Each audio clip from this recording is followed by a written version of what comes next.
आज हम लोग बात करने वाले हैं चीन के बीगर मुसलमानों के इतिहास की। कभी मंगोलिया के मैदानों तक था इनका साम्राज्य।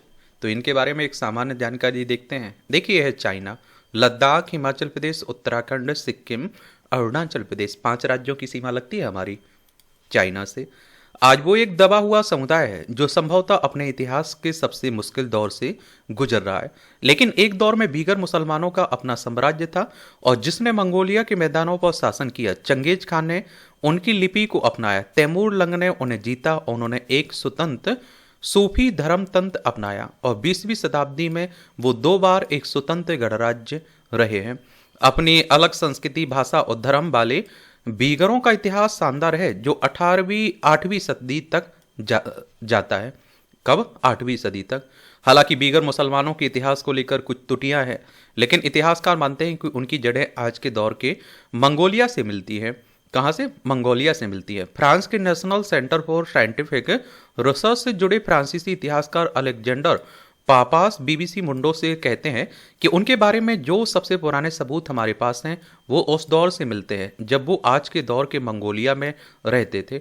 उन्होंने उस व्यवस्था की स्थापना की थी जिसे खनात कहा जाता है। और आज हम जिन लोगों को मंगोलों के नाम से जानते हैं वो उस दौर में नहीं थे। और बीगर मूल रूप से मध्य एशिया की तुर्क मूल की आबादी थी जो बड़े इलाके पर आबाद थी और मनीचेजिम धर्म को मानती थी। और आप देखते हैं कि इस सामंजस्यपूर्ण धर्म की स्थापना फारसी मूल के मनी ने की थी और सिल्क रूट के जरिए ये पूर्वी एशिया तक फैल गया था। वीगरों के चीन में भी रिश्ते रचते रहे हैं और वो एक हाइब्रिड खानाबदोश और सुस्त जीवन जीते थे। सिंजियांग का मतलब, वास्तव में बीगर आज के तुर्क के लोगों के बहुत दूर के रिश्तेदार हैं। और आप देखेंगे कि आज तो आबादी तुर्की में है, उसकी जड़ें भी किसी दौर में मध्य एशिया के उन्हीं लोगों से मिलती है। लेकिन ये तुर्क पश्चिम की तरफ पलायन कर गए थे और अनातोलिया प्रायद्वीप में बस गए थे और ग्रीक और अर्मेनियाई आबादी के साथ मिल गए थे। और जबकि बीगरों ने इसके विपरीत पूर्व का रास्ता चुना था और 9वीं शताब्दी में ये लोग उस इलाके में जाकर बसे जिसे आज हम पूर्व तुर्कमेनिस्तान या फिर सिंजियांग कहते हैं। चीनी भाषा में सिंजियांग का मतलब है नया फ्रंटियर, नया मोर्चा, और बीगर लोग इसे उपनिवेशवाद के प्रतीक के तौर पर लेते हैं। पापास कहते हैं कि हमें इस बारे में ठोस रूप से नहीं पता और उन्होंने प्रवास क्यों किया। हालांकि सामान्य मान्यता यह है कि वो घास के नए मैदानों और संसाधनों की खोज में गए होंगे या फिर अन्य आबादी ने उन्हें खदेड़ दिया होगा। वहां पहुंचकर उन्होंने पूरी तरह सुस्त जीवन शैली को अपना लिया और वहीं ठहर गए और अपना धर्म भी बदल लिया। एक हिस्से ने बौद्ध धर्म को अपनाया और दूसरे ने नेस्टोरियनवाद को।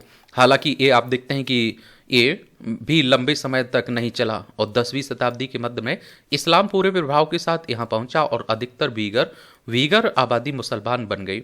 चंगेज खान का नाम आप लोगों ने सुना होगा। 13वीं सदी में इस क्षेत्र में ऐसा व्यक्तित्व खड़ा हुआ जिसने सब कुछ उलट पुलट कर दिया और जिसकी विजयी सेनाएं यूरोप तक पहुंच गई। वो था चंगेज खान, जिसने मंगोल खानाबदोश समुदाय को एकजुट कर दिया था। और चंगेज खान ने कई इलाकों को जीतने के साथ साथ पूर्वी तुर्कमेनिस्तान पर भी हमला किया था। फ्रांसीसी इतिहासकार अलेक्जेंडर पापास कहते हैं कि मंगोल साम्राज्य में बीगर बौद्धिक रूप से अभिजात वर्ग का प्रतिनिधित्व करते थे। वो एक राजनीतिक शक्ति तो नहीं रह गए थे, लेकिन बौद्धिक रूप से अधिक विकसित थे। वास्तव में ये वही लोग थे जिन्होंने मंगोलों को लिखना सिखाया था। और आप देखेंगे कि चीन के स्वायत्त क्षेत्र इनर मंगोलिया में आज भी इस्तेमाल होने वाली मंगोलियाई वर्णमाला प्राचीन बीगर लिपि पर आधारित है। और इस प्राचीन बीगर लिपि की जड़ें इब्रानी अरमाइक से मिलती हैं और ईरानी भाषा में सोगडियन से इसकी वर्णमाला में बदलाव आए। लेकिन जब बीगर मुसलमान हो गए तो उन्होंने इस प्राचीन लिपि को छोड़ दिया और अरबी लिपि को अपना लिया। मंगोल साम्राज्य तो वीगरों के इतिहास की तरह ही उनकी लिपि का विकास भी उतार चढ़ाव से भरा रहा है। वीगर अरबी को 20वीं शताब्दी की शुरुआत तक इस्तेमाल किया गया है इसे। और लेकिन जब राष्ट्रवादी चीन ने इस इलाके पर नियंत्रण किया तो सोवियत प्रभाव के चलते यहाँ सिरिलिक वर्णमाला को लागू कर दिया गया और इसके बाद लैटिन लिपि लागू की गई और फिर 1970 के दशक में फिर से अरबी लिपि को लागू कर दिया गया। और आप देखते हैं कि चंगेज खां की मौत के बाद मंगोल साम्राज्य उनके बेटों में बट गया था, और जहां बागी बीगरों का क्षेत्र चगतई खान के हिस्से में आया और उसने जो खानात बनाई वो उसी के नाम पर थी। पापास कह बताते हैं कि उस समाज में बीगर पूरी तरह से समाहित हो गए और यहाँ तक कि उनका नाम भी गुम हो गया। और उस दौर में बीगरों का कहीं कोई जिक्र नहीं मिलता, सिर्फ तुर्क आबादी की बात होती है। वो तब मध्य युग के पहले बीगर नहीं रह गए थे और ना ही कोई नस्लीय समूह थे। लेकिन वो दौर ऐसा था जब राज्यों और साम्राज्य की उम्र बहुत लंबी नहीं होती थी। चगतई खानात जिस पर बाद में उनके वंशजों का शासन था, पर 1370 में तैमूरलंग ने नियंत्रण कर लिया। यहाँ तुर्क और मंगोल मूल के तैमूरलंग की सेना मॉस्को के दरवाजे तक पहुंच गई थी। हालांकि बाद में तैमूरलंग के हाथ से ये भी खनात निकल गई और एक बार फिर चंगतई वंश के हाथों में आ गई, और जिसने यहाँ 17वीं शताब्दी तक शासन किया। सूफी धर्म, तो आप देखेंगे कि मंगोलों की एक नई लहर ने इस क्षेत्र पर फिर से कब्जा कर लिया। हालांकि इनमें से कुछ बौद्ध थे जिन्होंने आबादी का धर्मांतरण करने का प्रयास किया, लेकिन अंत में जो बचे रह गए मुस्लिम धर्म को मानने वाला वंश था जो कासगर क्षेत्र से निकला था, और इन्हें खोया कहा गया, जो सूफीवाद को मानते थे। और 16वीं सदी के दूसरे हिस्से में मिशनरियों के जरिए सूफीवाद बीगरों के इलाके में पहुंचा, और यह रहस्यमयी धारा जो एक आध्यात्मिक इस्लाम का प्रचार करती है, अपने साथ एक संपूर्ण साहित्यिक, बौद्धिक और दार्शनिक संस्कृति लाई, और जिससे बीगरों के धार्मिक विवेक में क्रांतिकारी बदलाव हुआ। और पूर्वी तुर्कमेनिस्तान में कुछ सबसे खूबसूरत मकबरे मस्जिदें उस दौर की हैं, और ये अब भी तीर्थ यात्रा के स्थान हैं और लोग यहाँ मिलते जुलते हैं। हालांकि ये इलाका एक तरह से मंगोलों के ही संरक्षण में रहा, लेकिन खोया वंश यहाँ का असली शासक रहा। उन्होंने यहाँ पर एक तरह का आप देखते हैं सूफी धर्म लागू किया, जो 1754 में चीनी सेनाओं के यहाँ पहुंचने तक बरकरार रहा। किंग वंश, सदियों तक चीनी साम्राज्य और पूर्वी तुर्कमेनिस्तान के बीच राजनयिक संबंध रहे हैं, लेकिन चीन किंग वंश, जिसे मांचू वंश भी कहा जाता है, के आने पर यहाँ चीन का आक्रमण हुआ। और पपास कहते हैं कि किंग अपनी सीमाओं की मध्यस्थ अस्थिरता को लेकर बहुत चिंतित थे। उन्होंने 5 साल के भीतर ही पूर्वी तुर्कमेनिस्तान का पर कब्जा कर लिया और यहाँ से मंगोलों का खात्मा कर दिया। हालांकि किंग वंश ने सैन्य जीत हासिल कर ली थी, और लेकिन उसे आबादी का समर्थन प्राप्त नहीं था। उन्होंने एक तरह से आप देखिए संरक्षित राज्य बना लिया था, लेकिन रह रहकर ये विद्रोह होता रहता था। खोया के वंश जो मध्य एशिया की तरफ चले गए थे, फिर से समय समय पर वापस लौटे और धीरे धीरे सत्ता हासिल कर ली। और आप देखिए अगली 1 सदी तक इस क्षेत्र में उथल पुथल रहा। फिर याकूब बेग का दौर आया, जिन्होंने यहाँ अमीरात की स्थापना की। हालांकि ये भी बहुत लंबी नहीं चल सकी, लेकिन ये दिलचस्प दौर था क्योंकि इस अमीरात को रूसियों और ब्रिटानियों का समर्थन प्राप्त था। पापास बताते हैं कि उस दौर में रूसी और ब्रिटानी साम्राज्य इस क्षेत्र में चीनी साम्राज्य के साथ सत्ता का खेल खेलने के लिए उपस्थिति दर्ज करा रहे थे। राष्ट्रवादी चीन, इसके बाद राष्ट्रवादी चीन का दौर आया और 1911 की क्रांति ने चीनी साम्राज्य का अंत कर दिया, लेकिन पूर्वी तुर्कमेनिस्तान में हालात बहुत अधिक नहीं बदले। पापास कहते हैं कि बीगर अपनी भाषा बोल सकते थे, अपने धर्म का पालन कर सकते थे और उनके सामने चीनी भाषा बोलने की कोई मजबूरी नहीं थी। और आप देखिए राष्ट्रवाद का प्रभाव बढ़ रहा था। सिंजियांग क्षेत्र में बहुत से लोग अपनी पहचान को लेकर जागरूक हो रहे थे और इस क्षेत्र की सीमाएं सोवियत संघ के उन इलाकों में से लगी थी जो आगे चलकर Soviet socialist Republican of central Asia बना। इसे लेकर पूर्वी तुर्कमेनिस्तान में चिंताएं पैदा होने लगी थी। फिर 1930 में एक बार फिर से बीगर शब्द को वापस स्थापित किया गया, आज तक ये इस्तेमाल हो रहा है। सिंजियांग बीगर ऑटोनोमस रीजन, बीगरों में अपने लिए अलग राष्ट्र की भावना मजबूत हुई और 1933 में उन्होंने first Republican of eastern Turkmenistan स्थापित कर दिया। ये सिर्फ 1 साल ही चला, लेकिन इसमें बीगरों में स्वतंत्र राष्ट्र की भावना पैदा कर दी। और फिर 1944-45 के बीच वो प्रयोग सेकंड रिपब्लिकन में फिर से दोहराया गया। और आप देखते हैं कि सेकंड रिपब्लिकन में 2 धाराएं एक साथ थीं, पहली राष्ट्रवादी मुसलमानों की और दूसरी वामपंथी विचारकों की, जिन्होंने 1930-40 के दौर में सोवियत संघ में प्रशिक्षण प्राप्त किया। उस दौर में ये क्षेत्र किसी सोवियत उपराज्य की तरह था जो अंततः माओ से तुंग की पीपुल्स लिबरेशन आर्मी से हार गया। इसके बाद the Xinjiang Uyghur autonomous region Xinjiang Uyghur स्वायत्त क्षेत्र बना और माओ ने चीनी राष्ट्रीयताओं या फिर मिनजू की प्रणाली स्थापित की। इसमें एक बहुसंख्यक वर्ग जो चीन की हान नस्ल है, जो आबादी का अधिकतर हिस्सा है, और बाकी में 55 अल्पसंख्यक वर्ग हैं। इनमें तिब्बती, बीगर और मंगोल भी शामिल हैं। नई हान आबादी, वीगरों को अल्पसंख्यकों की पहचान तो मिल गई, लेकिन सिंजियांग चीन, जिसका चीनी भाषा में मतलब है नया फ्रंटियर, को दूरस्थ पश्चिमी क्षेत्र माना जाता रहा। ये साधारण बनी और धारणा बनी कि इसे फिर से नई हान आबादी से आबाद किया जाए। और आप देखेंगे कि बड़ी तादाद में हान लोग प्रवास करके यहाँ पहुंचे।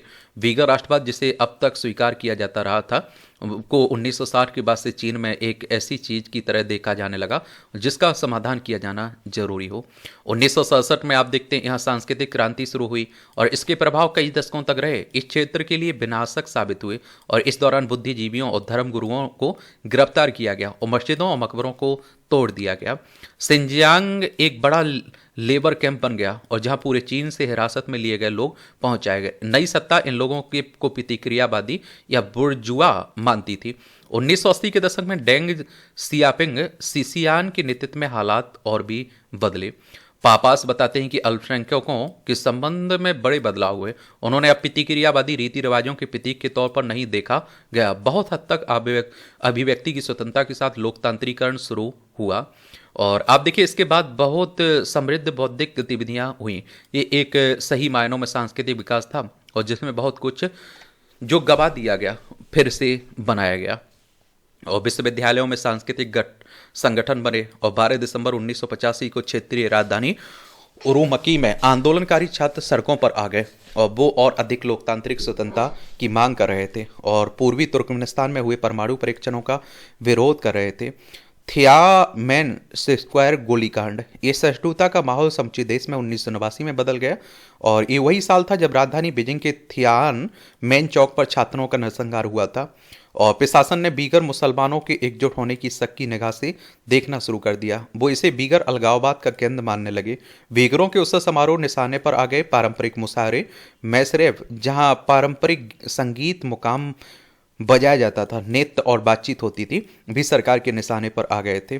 और आप देखते हैं कि 1997 में गुजला शहर में ऐसे ही मैस रेफ समारोह को हिंसक तरीके से कुचल दिया गया। वो बीगर विद्रोह का दौर था, तो प्रतिक्रिया भी बेहद कड़ी थी।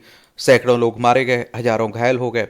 अलेक्जेंडर पपास कहते हैं कि जब राजनीतिक अभिव्यक्ति की संभावना नहीं होती तो आंदोलनकारी हथियार उठा लेते और यहीं से तथाकथित बीगर आतंकवाद का जन्म हुआ। अभी कभी कभी हमले भी हुए, जैसे कि 1997 में बीजिंग में बस पर हमला हुआ जिसमें 2 लोग मारे गए थे। और 2009 में आप देखिए फिर से तनाव चरम पर पहुंचा। ये वो समय था जब उरुमकी में पहली बार नस्लीय संघर्ष भड़का था।